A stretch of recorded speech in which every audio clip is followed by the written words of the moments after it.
जंगली सुअर के इस फिदायीन हमले से पाकिस्तान का आला कमान टोटली हिल चुका।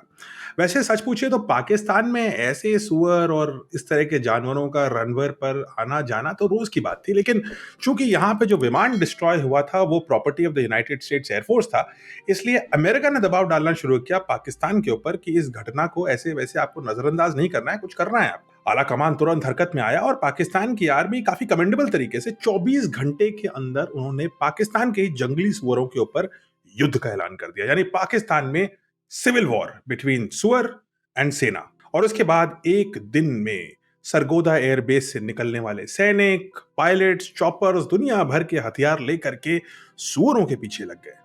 पाकिस्तान की आर्मी ने बहुत वीरता दिखाई और 100 से अधिक सुअरों को मार गिराया महज 24 घंटे में। यानी युद्ध के दूसरे दिन पाकिस्तान की एयरफोर्स ने किसी भी युद्ध में पहली बार अपर हैंड ले लिया, हालांकि उसके प्रतिद्वंदी पाकिस्तान के ही जंगली सुअर थे। युद्ध के पहले दिन क्लियरली जंगली सुअरों ने पाकिस्तान का F-16 गिराया। युद्ध के दूसरे दिन पाकिस्तान की सेना ने पाकिस्तान के जंगली सुअरों के ऊपर जो सिविल वॉर था उसमें उनको धूल चटाई। ये सब कुछ होने के बाद पाकिस्तान की आला कमान को काफी सुकून पहुंचा। उन्होंने अपने सिविल वॉर में सुअरों के खिलाफ जीत हासिल करी।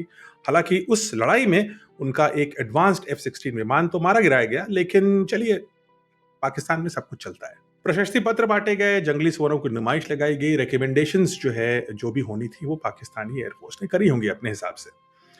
लेकिन इस युद्ध में सबसे बड़ा लूजर कौन है, ये जानना आवश्यक है।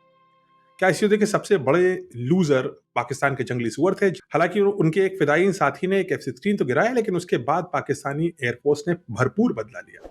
लेकिन सच तो यह है कि जंगली सुअर भी बहुत बड़े लूजर नहीं थे। पाकिस्तान की आर्मी तो लूज की आदत ही थी, तो वो तो लूजर बनते ही नहीं है, उनके लिए नॉर्मल है।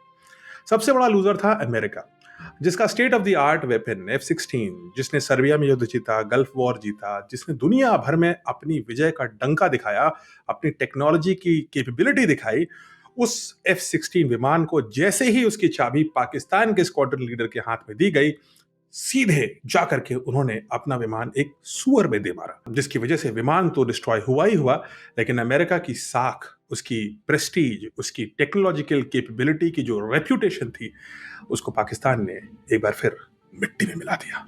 अब कहते हैं पागल बंदर के हाथ में तलवार नहीं देनी चाहिए, नहीं तो या तो वो अपनी नाक काट देता है या आपकी नाक काट देता है। अमेरिका ने यही गलती पाकिस्तान के साथ कर डाली।